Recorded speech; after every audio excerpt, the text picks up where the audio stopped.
Hello everyone, this is Vishal and welcome back to my channel believe to learn.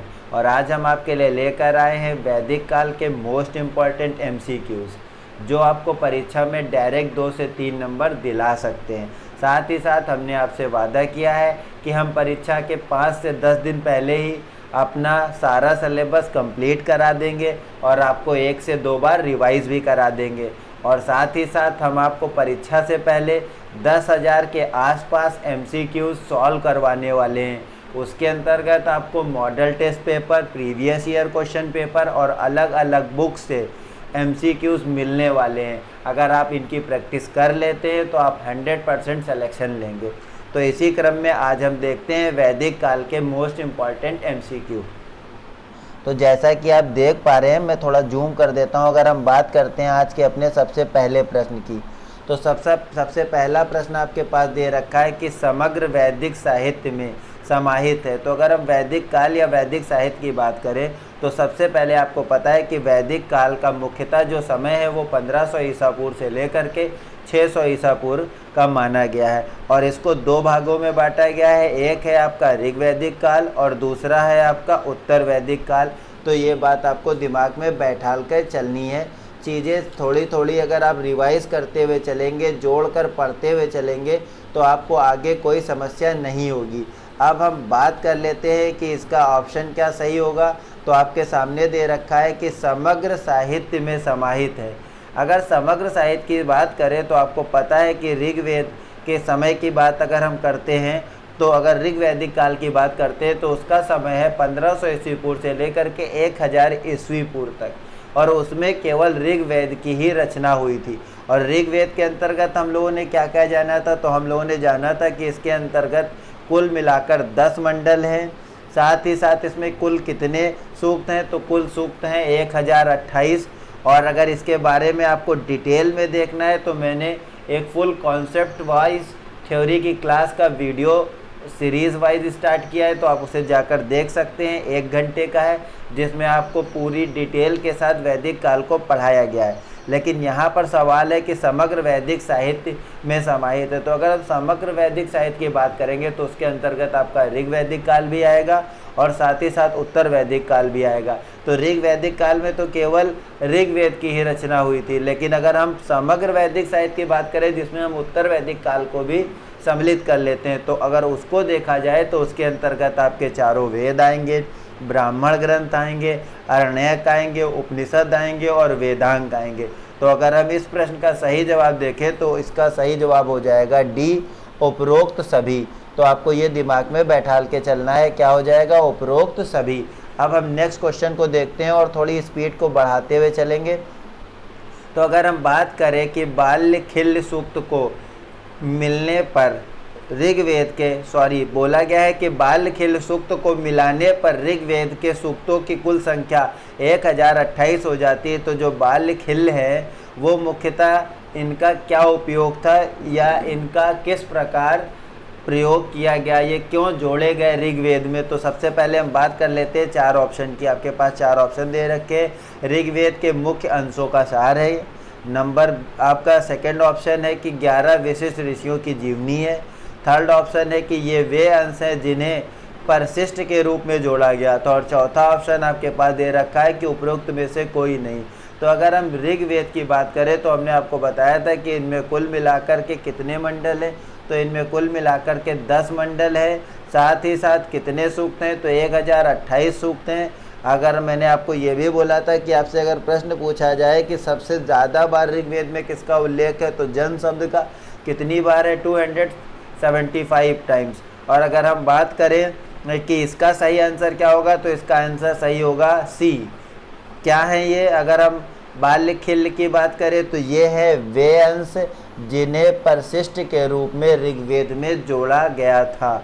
तो ये बात आपको पता होनी चाहिए। चलिए अब क्वेश्चन नंबर 3 देख लेते हैं। अगर हम क्वेश्चन नंबर 3 की बात करते हैं तो आपके सामने दे रखा है कि आपको सुमेलित करना है, सूची को मिलाना है। तो चलिए नीचे के कूट भी देख लेते हैं कि आपके पास कूट क्या क्या दे रखे हैं। तो अगर हम बात करते हैं तो आपके पास दे रखा है, एक तरफ सूची में आपके पास मंडल दे रखे हैं और दूसरी सूची में उनसे जुड़ी हुई बातें दे रखी हैं, तो आपको बताना है कि इसका सही जो कूट है वो क्या होगा, मतलब किस मंडल में कौन सी बात कही गई है। तो अगर हम बात करते हैं कि इसका सही आंसर क्या होगा, तो इसका सही आंसर आपका होगा बी।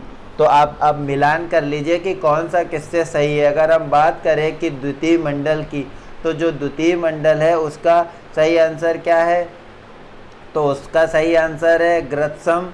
द्वितीय मंडल की अगर हम बात करते हैं तो उसका सही आंसर क्या हो जाएगा, ग्रत्सम हो जाएगा। तो आपको सामने से सामने मिला लेना है। अगर हम तृतीय मंडल की बात करते हैं तो इसका सही आंसर हो जाएगा विश्वामित्र, तो ये भी आपको सामने से सामने मिला लेना है। अगर हम बात करते हैं चतुर्थ मंडल की, तो इनके अगर हम बोला जाए कि इस मंडल की रचना किसके द्वारा हुई है, तो चतुर्थ मंडल का ऑप्शन आपका हो जाएगा वामदेव के द्वारा। और अगर हम पंचम मंडल की बात करें तो अत्रि के द्वारा। तो ये चीज़ आपको बैठा लेनी है। ये क्वेश्चन कभी कभी सेपरेटली भी पूछ लिया जाता है, आपसे पूछ लिया जाएगा कि चतुर्थ मंडल की रचना किसके द्वारा हुई है, किसके द्वारा समाहित किया गया, तो वामदेव के द्वारा। चलिए हम और आगे बढ़ते हैं और चीज़ों को थोड़ा बेहतर ढंग से देखने का प्रयास करते हैं। अब आपके सामने देखिए ऑप्शन दे रखा है कि ऋग्वेद में, बहुत बढ़िया प्रश्न है जो आपके सामने उभर कर सामने आ रहा है। तो अगर हम बात करते हैं कि ऋग्वेद में 9वें मंडल के सभी 144 सूक्त तथा अन्य जगह के 6 और सूक्त समर्पित है, तो किसको समर्पित है, जल्दी से बताइए। आपके पास 4 ऑप्शन दे रखे हैं कि इसका सही आंसर क्या होगा। तो अगर हम बात करें तो इसका सही आंसर क्या होगा, अगर 9वें मंडल की बात होती है तो इसका सही आंसर होगा सोम। आपको पता है कि सोम एक प्रकार का रस है जो कि सोम के वृक्ष से प्राप्त होता है। अगर हम बात करें कि इसका उल्लेख ऋग्वेद में कितनी बार है, तो 144 टाइम्स है। ये बात भी आपको पता होनी चाहिए। चलिए अब अगर बात करें कि ऋग्वेद के जो पुरोहित हैं उनको क्या कहा जाता है, तो होता या होत्रत के तौर पर जाना जाता है। मतलब इसका क्या है कि ये पुरोहित क्या करता था, तो आहूत देने वाला। ये भी आपको पता होना चाहिए। अब हम नेक्स्ट क्वेश्चन को देखते हैं। अगर हम बात करें अद्भुत ब्राह्मण किसे कहते हैं, तो आपको जल्दी से बताना है। आपके पास 4 ऑप्शन दे रखे हैं, इसका आंसर सही क्या होगा। तो अगर हम अद्भुत ब्राह्मण की बात करते हैं तो इसका सही आंसर आपका हो जाएगा षष्ठविश को कहा गया है। किसे कहा गया है, तो ऑप्शन नंबर डी सही हो जाएगा, षष्ठविश को कहा गया है। चलिए अब हम थोड़ी और स्पीड बढ़ाएंगे। सदा सत्य बोलो किस उपनिषद से लिया गया है, जल्दी से बताइए। आपके पास 4 ऑप्शन है, क्या इसका आंसर सही होगा। तो अगर हम इसके सही आंसर की बात करें तो तैत्तिरीय उपनिषद से लिया गया है। क्या सदा सत्य बोलने पर बल किससे दिया गया है, तो तैत्तिरीय उपनिषद से। अब आपको बताना है कि उपनिषदों की संख्या कितनी है और उपनिषद का वास्तविक अर्थ क्या होता है। अगर आपने थ्योरी को फुल डिटेल के साथ देखा है, उस वीडियो को आपने 1 घंटे टाइम निकाल कर सही से देख लिया है, तो आपसे कोई भी प्रश्न वैदिक काल से संबंधित गलत नहीं होगा। चलिए हम और आगे बढ़ते हैं और क्वेश्चन नंबर 7 को देख लेते हैं। हम बात करते हैं अद्वैत चिंतन धारा का सबसे प्राचीनतम उल्लेख कहाँ मिलता है। अगर हम अद्वैत चिंतन की बात करें तो आपको बताना है कि अद्वैत चिंतन धारा का जो सबसे प्राचीनतम उल्लेख है वो कहाँ मिलता है। तो आपको जल्दी से बताना है। इसके 4 ऑप्शन दे रखे हैं, मैं ऑप्शन नहीं पढ़ूंगा क्योंकि उससे टाइम ज़्यादा जाता है और चीज़ें जो है लंबी हो जाती हैं। और मेरा प्रयास है कि कम समय में ज़्यादा से ज़्यादा MCQs आपको सॉल्व कराया जाए। तो इसका सही आंसर हो जाएगा आपका छंदोक उपनिषद। अब छंदोक उपनिषद की बात हुई है तो इससे जुड़ी हुई आपको 2 इम्पॉर्टेंट बातें कमेंट सेक्शन में जाकर बतानी है। अब हम बात कर लेते हैं कि ऋग्वेद में परुष्णी, जो ऋग्वेद में नदी का नाम है, क्या पूछा गया कि किस नदी का नाम ऋग्वेद में परुष्णी है। तो जल्दी से बताइए कि इसका आंसर क्या सही होगा। अगर हम बात करते हैं परुष्णी नदी, तो बच्चे को पता है कि इसका जो परुष्णी नदी है अब उसका नाम क्या है, रावी नदी है। ये बात आपको पता होनी चाहिए। अब हम नेक्स्ट प्रश्न को देख लेते हैं कि ऋग्वेद के 10वें मंडल में नदी सूक्त है जिसमें 25 नदियों के नाम हैं, उनमें वर्णित अंतिम नदी कौन सी है। तो इसके लिए भी मैंने आपको डिटेल में बताया है कि सबसे पवित्र नदी कौन सी है, सबसे ज़्यादा बार किस नदी का उल्लेख है और सबसे अंत में किस नदी का उल्लेख किया गया। ये कुछ ऐसे प्रश्न हैं जिसमें बच्चे फंसते ही फंसते हैं। तो अगर हम बात करें तो इसका आंसर हो जाएगा आपका सी, गोमती नदी। और आपको, अगर आप उत्तर प्रदेश की राजधानी लखनऊ में रहते हैं तो आपने गोमती नदी में स्नान जरूर किया होगा। चलिए मैं और आगे बढ़ता हूँ और आपका जो नेक्स्ट प्रश्न है उनको देख लेते हैं, क्वेश्चन नंबर 10 को। तो आप 2 सेकंड के लिए वेट करिए, क्वेश्चन नंबर 10 को ओपन कर लेते हैं, फिर उसके बाद देखते हैं कि क्या पूछा गया है। तो सब आपके सामने है कि ऋग्वेद में सर्वाधिक सूक्त किस देवता को समर्पित है। बच्चे को पता है कि अगर सर्वाधिक सूक्त की बात होगी ऋग्वेद में तो आपको बताना है। आपके पास 4 ऑप्शन दे रखे हैं, कौन सा ऑप्शन सही होगा। आपके पास है ऑप्शन इंद्रदेव, वरुण देव, अग्निदेव, रुद्रदेव। तो आपको मैंने अभी बताया कि सबसे ज़्यादा सूक्त की अगर बात करें, देवता को हटा दे तो सबसे ज़्यादा जो सूक्त हैं वो जन के लिए हैं। मैं यहाँ पे लिख देता हूँ कि जन के लिए कितने हैं, तो जन के लिए 275 हैं। अगर हम इंद्र की बात करते हैं तो सबसे, इसका ऑप्शन नंबर आपका ए सही हो जाएगा। सबसे ज़्यादा इंद्र के लिए है 250। अगर हम बात करते हैं कि इंद्र के बाद आपके पास ऑप्शन दे रखा है वरुण जी, तो वरुण जी की अगर हम बात करें तो वरुण के लिए आपका हो जाएगा 30। एक पॉइंट आप क्लियर करते हुए चलिए। अगर हम अग्नि की बात करते हैं तो अग्नि के लिए आपका हो जाएगा 200। और आपके पास एक और ऑप्शन दे रखा है रुद्र। तो आपको जल्दी से बताना है कमेंट में जाकर के कि जो रुद्र है उसका कितनी बार वर्णन मिलता है आपको ऋग्वेद में। चलिए मैं अब आगे बढ़ता हूँ, नेक्स्ट क्वेश्चन को देखता हूँ। आपके सामने दे रखा है यूप शब्दावली का तात्पर्य क्या है, जल्दी से बताइए। आपके पास 4 ऑप्शन दे रखे हैं। आपसे पूछा गया है कि जो यूप शब्दावली है का क्या तात्पर्य है, तो जल्दी से आप बताइए। आपके सामने 4 ऑप्शन दे रखे हैं, इसका क्या सही आंसर होगा। तो इसका सही आंसर होगा बलि स्तंभ। ऑप्शन नंबर ए दिमाग में आपको बैठा लेना है। अब क्वेश्चन नंबर 12 देखते हैं। आपके सामने दे रखा है सुमेलित कीजिए। अभी जो मैंने ऑप्शन नंबर 11 का ए बताया है बलि स्तंभ, तो आपको ये बताना है बलि और कर्मकांड के बारे में आपको किस वेद में देखने को और पढ़ने को मिलता। अब हम बात करते हैं कि सुमेलित कीजिए। तो आपके पास सूची ए को सूची 2 से सूची ए को सूची 2 से सुमेलित करना है सही तौर पर। तो आपके पास सूची ए में 4 ऑप्शन दे रखे हैं। नीचे दिए हुए कूटों को भी हम साथ में देख लेते हैं और फिर बात करते हैं कि क्या इसका सही आंसर होगा। तो आपके पास 4 ऑप्शन क्या है, जनक है, अशुपति है, अजातशत्रु हैं और साथ ही साथ प्रवाहण जबाली हैं। तो हम बात करते हैं कि अगर हम बात करें कि इसका सही आंसर क्या होगा, तो आपको इसका सही आंसर निकालना है। अगर हम जनक की बात करें तो जनक कहाँ के थे, जल्दी से आप बताइए। तो जो जनक थे वो विदेह के थे, तो इसका ए का 1 से जोड़ देंगे। अगर हम बात करते हैं अशुपति की, तो अशुपति के बारे में आपको मैंने सबसे फर्स्ट जो टॉपिक वाइज वीडियो बनाया है जिसमें मैंने बताया है इतिहास जानने के स्रोत, उसमें भी बताया है कि अशुपति जो है वो कैकेय के हैं। उसके अलावा जब वैदिक काल वाला पढ़ाया है तो उसमें भी मैंने डिटेल के साथ ये बताया हुआ है। अब हम बात कर लेते हैं अजातशत्रु की। तो आपको पता है कि अजातशत्रु के बारे में अगर हम बात करते हैं तो इसका जो सही मिलान हो जाएगा वो है काशी से। अगर हम अजातशत्रु की डिटेल पर जाए तो हमने आपको बताया था कि ये बिंबसार के जो है, बिंदुसार में मत चले जाइएगा, ये बिंबसार का पुत्र हैं, ठीक है। उसके अलावा इनके वंश को हर्यक वंश कहते हैं। साथ ही साथ मैंने ये बताया कि इनके वंश का एक और नाम है जिसको पितृहंतक वंश के तौर पर भी जाना जाता है। और अगर हम बात करें तो अजातशत्रु ने, ये भी मैंने बताया था कि जो गौतम बुद्ध हैं उनके चचेरे भाई देवदत्त के बहकावे में आकर अपने पिता की हत्या कर दी थी और गद्दी पर बैठ गए थे। और अंत में इनका भी अंत इनके पुत्र उदयन के द्वारा इसी प्रकार किया गया था। तो ये सब चीज़ें फुल डिटेल में मैंने बता रखी हैं। फिलहाल अभी हम बात करते हैं कि क्वेश्चन नंबर 12 का सही आंसर कूट के हिसाब से क्या होगा। तो आपका हो जाएगा ए।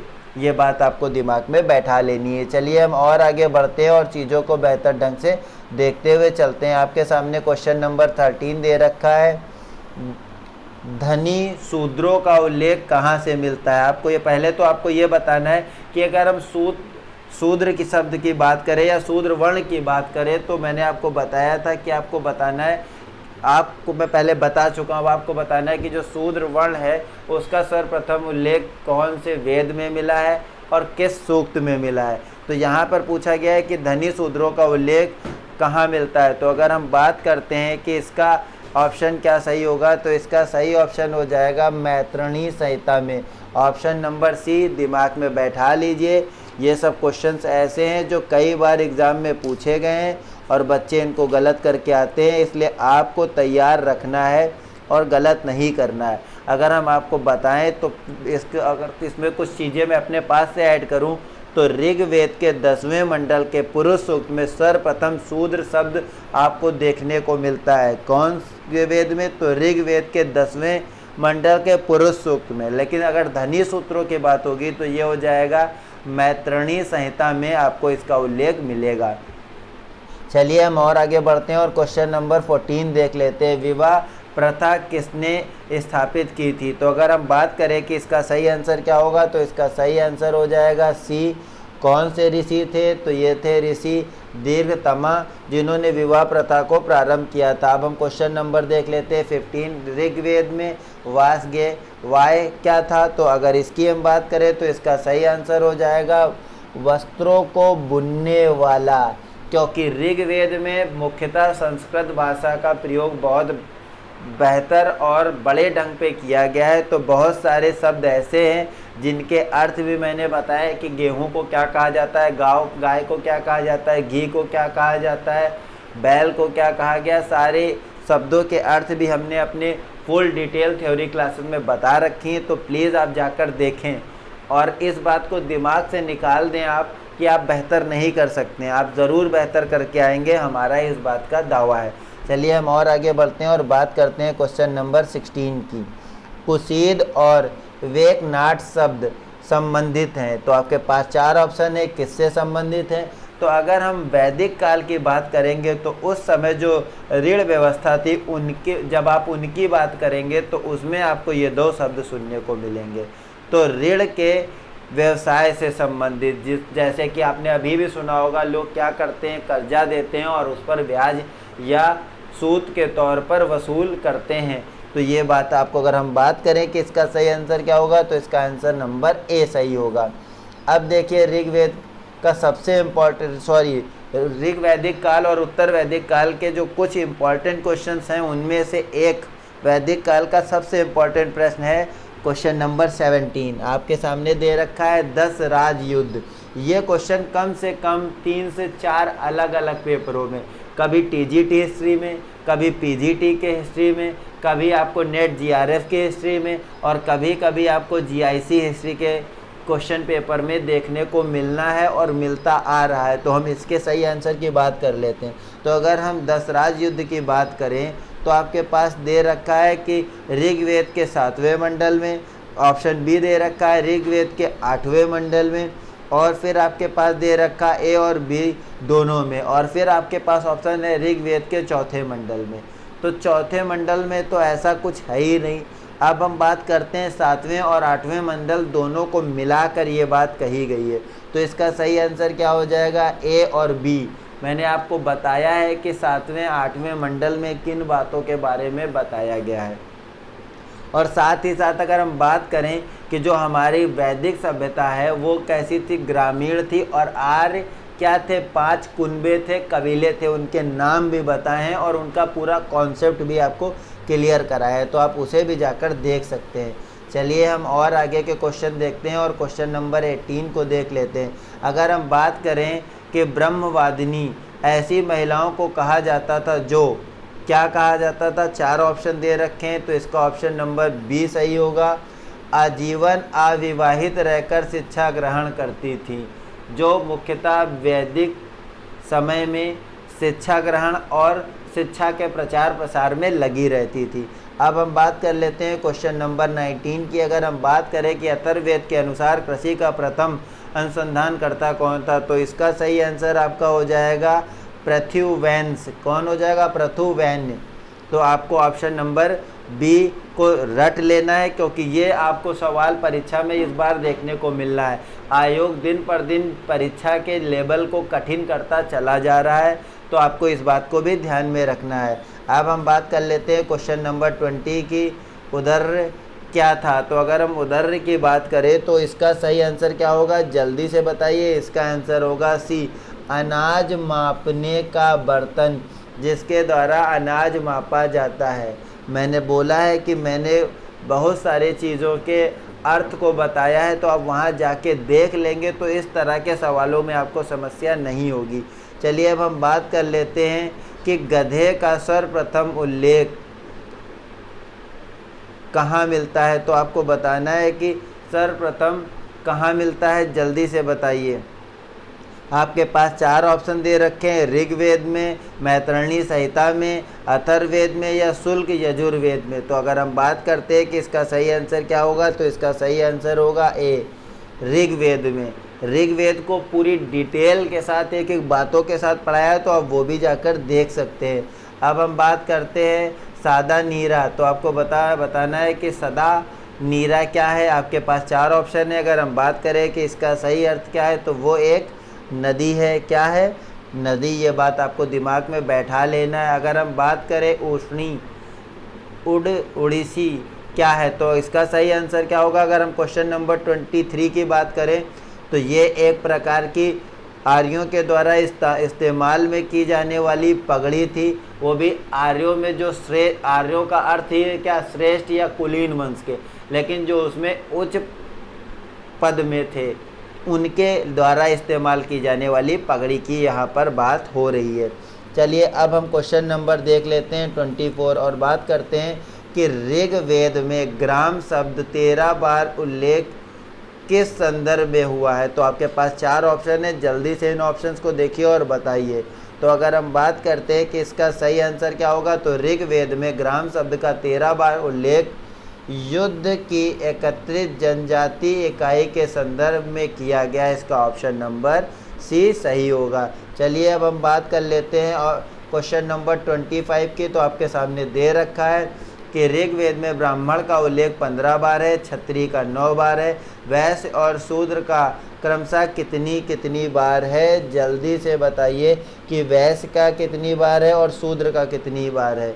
तो बिल्कुल सरल है, वैश्य का भी 1 बार है और साथ ही साथ शूद्र का भी 1 बार है। तो सीधी सीधी बात है कि इसका ऑप्शन नंबर सी सही हो जाएगा। आपको ये बात दिमाग में बैठा लेनी है। और मैंने आपसे अभी पूछा था कि आपको बताना है एक सवाल, तो एक और सवाल हम ऐड कर देते हैं। अगर हम बात करें कि सेना का कितनी बार उल्लेख है, तो ये भी आपको कमेंट सेक्शन में जाकर बताना है। चलिए अब हम देखते हैं नेक्स्ट क्वेश्चन नंबर 26 को देख लेते हैं। तो आपके सामने सवाल है, सुमेलित कीजिए, और कूट को भी हम देख लेते हैं। तो हम बात करें अगर कि आपके सामने क्या पूछा गया है, तो पूछा गया है कि आपको सुमेलित करना है। क्या क्या सुमेलित करना है आपके पास दे रखा है, ए में स्पर्श, फिर उग्र, फिर पुरपति, फिर भाग दुत। तो ये चारों आपको क्या करने हैं, सूची बी से उनका मिलान करना है। तो अगर हम बात करें कि 26 का सही आंसर क्या होगा, तो अगर हम पहले की बात करते हैं जो स्पर्श है, तो स्पर्श को उस समय का क्या कहा जाता था, गुप्तचर अधिकारी कहा जाता था। तो इसका क्या हो जाएगा, ए का 1 हो जाएगा। अगर हम उग्र की बात करते हैं तो उग्र का आपका सही जवाब क्या होगा वो आपको बताना है। तो उग्र का सही जवाब होता है आपराधिक नियंत्रण अधिकारी। तो ये भी बिल्कुल सही है, बी का मिलान हम 2 से कर देंगे। अब हम बात कर लेते हैं पुरपति की।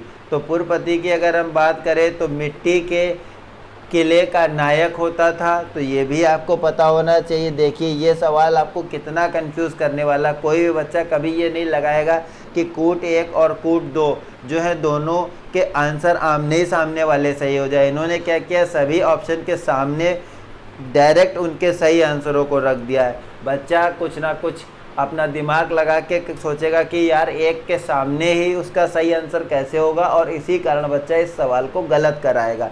लेकिन इसमें सभी जो पूछे गए उनके मिलान उनके सामने सही दे रखे हैं। तो इसका आंसर क्या हो जाएगा, अगर हम बात करें तो इसका आंसर ए हो जाएगा। अगर हम बात करते हैं भाग दुत की, तो क्या था, वो एक राजस्व अधिकारी था। अब चलिए हम बढ़ते हैं क्वेश्चन नंबर 27 को। स्त्रियां भाग लेती थी, अगर आपने पढ़ा होगा तो मैंने सबके बारे में सबका नाम बताया है। चाहे फिर वो लोपा मुद्रा हो या अन्य हो, सभी के मैंने नाम इसमें बताएं। तो स्त्रियां मुख्यतः किस में भाग लेती थी? तो विदथ में भाग लेती थी, विदथ में भाग लेती थी। और आपको ये भी पता होगा कि अगर हम उत्तर वैदिक काल की बात करें तो धीरे धीरे विदथ जो था वो समाप्त होने लगा, या अंततोगत्ता कहें कि विदथ जो सभा थी उसको समाप्त कर दिया गया। तो ये भी बात आपको दिमाग में बैठा लेनी है। साथ ही साथ 4 विदुषी महिलाएं जो वैदिक काल में हुई उनके नाम आपको कमेंट सेक्शन में जाकर बताने हैं, क्योंकि आपको पेपर अगर अच्छा देना है तो आपको केवल यहाँ पर मूक होकर नहीं बैठना है, ज़्यादा से ज़्यादा चीज़ें बतानी हैं। अगर आपकी कोई समस्या भी हो तो आप रखें, क्योंकि आप लोग एक फैमिली की तरह हैं हमारे चैनल में, तो आपकी उन समस्याओं का भी हल किया जाएगा। अब हम बात कर लेते हैं तैत्रीय ब्राह्मण में 12 रत्निनों की सूची में से 3 महिलाएं थीं, निम्न में से कौन उस सूची में नहीं थी? तो जल्दी से आप बताइए कि इसका आंसर नंबर 28 का क्या सही होगा। तो अगर हम बात करते हैं कि इसका सही आंसर क्या होगा, तो इसका सही आंसर आपका होगा डी। कौन नहीं थी? ब्रह्मवादिनी नहीं थी। तो ये बात आपको बैठा लेनी है। अगर हम बात करते हैं मैत्रिणी संहिता में रत्निनों की सूची में कितनी संख्याएं थी, तो मैंने इसको फुल डिटेल में बताया है कितनी संख्याएं थी, जल्दी से बताइए। तो कुल मिलाकर अगर हम बात करते हैं मैत्री संहिता में सूची में संख्याओं की, तो वो थी 140। तो इसका ऑप्शन नंबर डी सही हो जाएगा। अब हम बात करते हैं रत्न विहिसी संस्कार की। तो आपको हमने सारे संस्कार फुल डिटेल में पढ़ाए हुए हैं, तो आपको बताना है रत्न विंसी संस्कार में क्या था। 4 ऑप्शन दे रखे हैं, तो अगर ऑप्शन को देखकर हम कहें तो इसका सही ऑप्शन होगा ए। राजा सभी रत्निनों के घर जाकर उनसे संबंध देवताओं की पूजा करता था। अब आपको बताना है ये कौन से यज्ञ के अंतर्गत आता था। वाजपेयी यज्ञ के अंदर, अश्वमेध यज्ञ के अंदर, और भी सारे यज्ञ मैंने पढ़ाए हैं। तो आपको बताना है कि ये जो है कि राजा सभी रत्निनों के घर जाकर उनसे संबंध देवताओं की पूजा करता था, ये किस पर्टिकुलर यज्ञ के अंतर्गत आता है। चलिए हम और आगे बढ़ते हैं और देखते हैं। क्वेश्चन नंबर 31 पूछा गया है पुनर्जन्म का सर्वप्रथम उल्लेख निम्नलिखित में से किस वैदिक ग्रंथ में हुआ है। तो अगर हम पुनर्जन्म की बात करें तो ये आपको बृहदारण्यक उपनिषद में देखने को मिलेगा। ऑप्शन नंबर डी इसका सही होगा। चलिए अब हम क्वेश्चन नंबर 32 पर बढ़ते हैं। अगर हम बात करते हैं कि ऋग वेद काल की स्त्रियों के संबंध में निम्नलिखित में से कौन सा कथन असत्य है, तो अगर हम बात करें असत्य कथन कौन सा है, तो पहले देखते हैं सत्य कौन कौन से। स्त्रियां यज्ञ अनुष्ठान कराती थीं, सही है। अगर हम बात करें स्त्रियां सभा में भाग लेती थी, अभी मैंने ऊपर बताया, सही है। स्त्रियां युद्ध में भाग लेती थी, बस यही सही नहीं है, इसका मतलब डी वाला भी सही हो जाएगा। तो अगर हम इस सवाल के सही आंसर की बात करें तो असत्य कौन सा है कि स्त्रियां युद्ध में भाग लेती थी। स्त्रियां युद्ध में भाग नहीं लेती थी, ये आपको पता होना चाहिए। अब हम बात कर लेते हैं कि निम्नलिखित में से कौन सा वेद रचना शैली से दूसरे से भिन्न है। तो कौन सा ऐसा वेद है जो रचना शैली में दूसरे से क्या है, भिन्न है, जल्दी से बताइए। तो कौन सा है? अथर्ववेद। अब आपको बताना है कि वो कौन सा वेद है जिसमें जादू टोना, कर्मकांड, कुरीतियाँ और चिकित्सा के बारे में बताया गया है। चलिए फिर से एक बार आपके लिए कूट है। तो आपको सूची 1 को सूची 2 से मिलान करना है। नदियां हैं उनके नाम को सही से मिलान करना है। पूरी नदियों के नाम को हमने फुल डिटेल में आपको बता रखा है, तो आप जाके उस थ्योरी क्लास में देख सकते हैं। तो अगर हम बात करें कि इसका सही आंसर क्या हो जाएगा, तो इसका सही आंसर डी होगा। आप आराम से मिलान कर सकते हैं। बच्चे को पता है कि पुरस्नरी क्या थी, तो वो रावी नदी के तौर पर जानी जाती है। अगर हम बात करते हैं कि अस्कनी कौन है, तो उसको चेनाब नदी के तौर पर जाना जाता है। अगर हम बात करते हैं दृश्यदती की, तो उसको घग्गर नदी के तौर पर जाना जाता है। और अगर विस्तास्ता की बात करें या झेलम की बात करें, जहाँ पर सिकंदर ने पोरस को हराया था, तो आपको ये पता होना चाहिए। चलिए हम और आगे बात करते हैं और क्वेश्चन नंबर 35 को देख लेते हैं। ऋग्वेद के तृतीय मंडल की रचना विश्वामित्र ने की थी। इसमें उल्लिखित उल्लिखित या इसमें लिखे हुए गायत्री मंत्र किसको समर्पित है? बच्चे को पता है कि ये किसको समर्पित है, जल्दी से बताइए। इसका आंसर क्या होगा यार? सावित्री को समर्पित है, किसको नहीं पता है। अब और आगे हम बढ़ते हैं और देखते हैं अगर कोई प्रश्न है। हाँ, तो आपके पास अभी प्रश्न है, चलिए बात करते हैं क्वेश्चन नंबर 36 की। तो आपके पास दे रखा है कथन, क्या कथन है? कथन ए और बी को हम देख लेते हैं। कथन ए है ऋग काल में यौ मुख्य फसल थी, और दूसरा क्या दे रखा है? ऋग काल में कृषि अर्थव्यवस्था पर आधारित थी। अगर हम बात करें तो जो ऋग काल है तो उसमें मुख्यतः जो था पशुपालन था। उत्तर वैदिक काल में जब हम आते हैं तो पशुपालन और कृषि दोनों पर अर्थव्यवस्था एक बराबर आ जाएगी। तो अगर हम बात करें कि 36 का सही आंसर क्या होगा? सी। बिल्कुल सही बात है, ए सही है, क्योंकि भाई यौ मुख्यतः जिसको जौ के तौर पर कहा जाना जाता है, लेकिन पशुपालन जो है उस टाइम पे मुख्यतः अगर ऋग्वेद काल के समय की बात करें 1500 ईसा पूर्व से 1000 ईसा पूर्व तक, यही उत्तर वैदिक काल की बात होती, तो ये दोनों सही हो जाते। चलिए हम और आगे बढ़ते हैं और क्वेश्चन नंबर देख लेते हैं 37 को। वरुण को प्राकृतिक घटनाओं और नैतिक नियामकों का देवता बोला गया है, पर ऋग्वेद में उल्लेखित मंत्रों की संख्या कितनी है? अगर हम वरुण की बात करें तो अभी हमने बताया था कि वरुण जी की जब भी बात होगी तो कितनी बार उनका नाम है? 30 बार। कितनी बार? 30 टाइम्स। कितनी बार? 30 टाइम्स। 250 बार किसका है? तो वो इंद्र जी का है। 200 बार किसका है? तो आपको बताया था कि हमने अग्नि का है। अगर हम बोले कि 144 टाइम्स किसका है? तो सोम का है। ये सब आपको पता होने चाहिए, बहुत इंपॉर्टेंट क्वेश्चन आ गया है।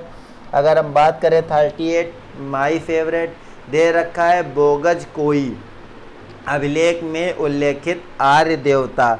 जल्दी से बताइए कि इसका आंसर क्या सही होगा। दो ऑप्शन हैं आपके पास, पहला है इंद्र, मित्र, वरुण एवं नास्य, और आपका दूसरा ऑप्शन है इंद्र, मित्र, वरुण एवं विष्णु। तो अगर हम बात करें कि इसका सही आंसर, तो इसका सही आंसर है ए, इंद्र, मित्र, वरुण एवं नास्य, नात्सत्य।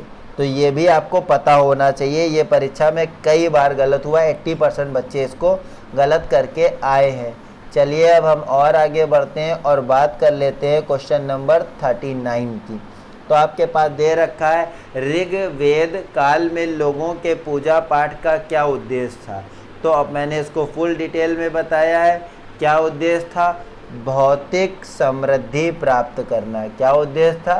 भौतिक समृद्धि प्राप्त करना। चलिए हम और आगे बढ़ते हैं और आज के लास्ट प्रश्न को देख लेते हैं। वेदांग में सम्मिलित ग्रंथों की सूची में निम्नलिखित में से कौन सा सत्य है? तो अगर हम बात करें तो इसका ऑप्शन नंबर हो जाएगा आपका डी। क्या क्या है? कल्प है, शिक्षा है, निरुक्त है, व्याकरण है, छंद है और ज्योतिष है। कुल मिलाकर कितने? 6 हैं। सबकी डिटेल मैंने बताई है कि कल्प में क्या है, शिक्षा में क्या है, निरुक्त में क्या है, व्याकरण में क्या है, छंद में क्या है, सबकी सब पूरी डिटेल के साथ मैंने बता रखा है। तो अगर आपने उसको नहीं देखा है तो जाके आप हमारे थ्योरी वाली वीडियो को बेहतर ढंग से देख लें। इसी के साथ आज का यह हमारा मोस्ट इम्पॉर्टेंट MCQ वाला वीडियो समाप्त होता है। अगर आपको ये अच्छा लगा हो, मैंने आपको प्रॉमिस किया हुआ है कि इसी तरह अलग अलग पुस्तकों से, चाहे फिर वो आपकी घटना चक्र हो, आर्यंत हो, अग्रवाल हो, यूथ हो, युक्ति हो, मास्टर हो, मोस्ट इम्पॉर्टेंट MCQ बुक हो या और अदर बुक्स हों, उन सब की साथ ही साथ हमारे संस्था के द्वारा खुद से सेलेक्ट किए गए प्रश्नों की सीरीज़ लाकर देता रहूँगा जब तक कि आपकी पूरी भयंकर तरीके से बेहतर तैयारी नहीं हो जाती है। तो इसी के साथ वीडियो को समाप्त करते हैं। बस निवेदन है कि आप इस वीडियो को ज़्यादा से ज़्यादा शेयर कर दें, चैनल को सब्सक्राइब कर लें और एक फैमिली की तरह हम लोग के साथ जुड़ जाएं। धन्यवाद।